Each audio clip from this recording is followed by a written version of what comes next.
Okay, hi fellow classmates, it's Luce again. We're here for the book talk. The book that I chose is Stellaluna by Janelle Cannon. This book could be used in a 4th or 5th grade classroom. I chose this book because it teaches readers about friendship, survival, and most importantly, individuality. I feel like all of the students will be able to connect to this book in some form or way. To maximize my time, I will only read a few pages of the book. So now we're going to begin our book talk as if I would be reading this book to an actual classroom.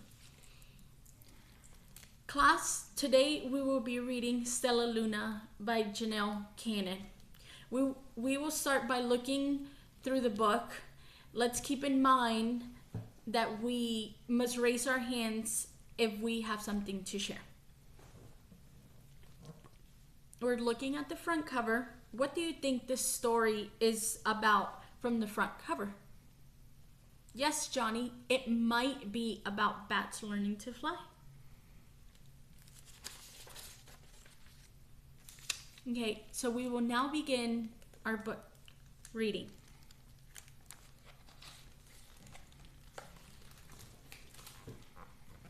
One night, as Mother Bat followed the heavy scent of ripe fruit, an owl spied her. One silent wing, the powerful bird swooped down upon the bats. Dodging and shirking, Mom Bat tried to escape, but the owl struck again and again, knocking Stellaluna into the air. Her baby wings were as limp and useless as wet paper. Down, down she went, faster and faster, into the forest below.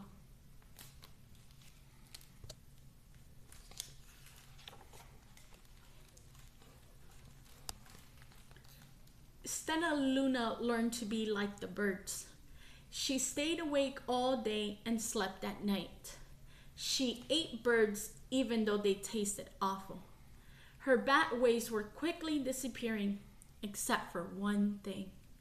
Stellaluna still liked to sleep hanging by her feet. Once, when Mama was away, the curious baby birds decided to try that too. When Mama Bird came home, she saw 8 teeny feet gripping the edge of the nest. "Eek!" she cried.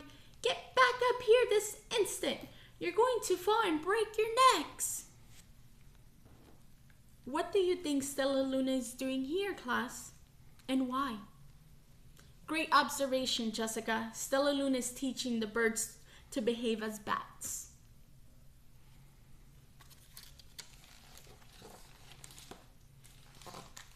"We're safe," said Stellaluna. Then she sighed. "I wish I could see in the dark too." "We wish you could land on your feet," Flipper replied. Pip and Flop nodded. They preached in silence for a long time. "How can we be so different and feel so much alike?" must Flitter.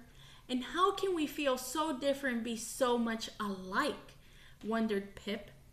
"I think this is quite a mystery," Flap chirped. "I agree," said Stellaluna, "but we're friends, and that's a fact." What have we all learned from Stellaluna? Yes, to be like ourselves, Alex. It's neat to be different, Cesar.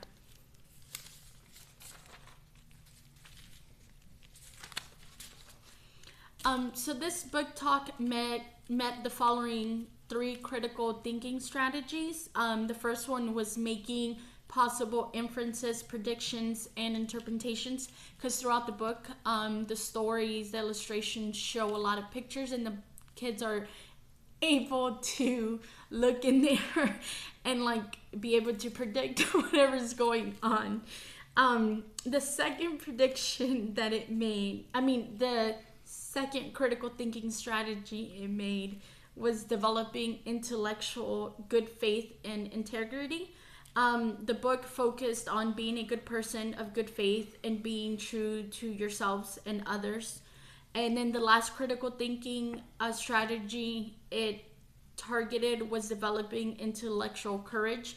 The bat chose to be like the birds, but then in the end, she ended up being like herself. Students sometimes believe they can only be friends with others like themselves. So when reading Stella Luna, they learn that it's okay to be different. For my rationale topic, I wanted to point out how Stella Luna changed from the beginning, because at first she decided that she was going to accept the fact that she had to be like somebody else. And then towards the end, she changed her ways and she decided that she was going to be that she was going to be who she really is, a bat, and she accepted that. And that actually made her very, very happy. So this was our book talk. I hope you enjoyed it. Goodbye.